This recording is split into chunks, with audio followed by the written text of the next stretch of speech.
On en parlait il y a un instant avec Catherine Ney. Richard Ferrand, le cas Richard Ferrand, a sorti finalement de son mutisme depuis sa défaite au second tour de l'élection présidentielle. Marine Le Pen qui revient pour demander la démission du ministre. Est-ce que sa meilleure stratégie restera donc finalement l'attaque, encore et toujours l'attaque ? Non, Marine Le Pen est surtout en campagne pour les élections législatives. Elle est notre chef de file pour cette bataille.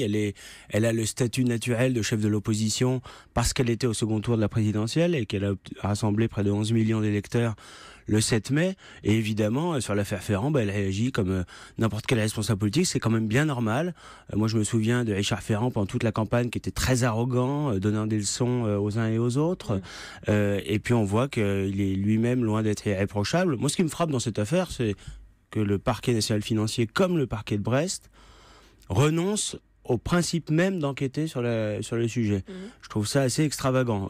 Que M. Ferrand dispose de la présomption d'innocence, c'est normal, mais qu'en revanche, il n'y ait même pas d'enquête qui soit menée, alors que les faits semblent quand même assez sérieux, je trouve ça extrêmement préoccupant pour le bon fonctionnement des institutions. Certes,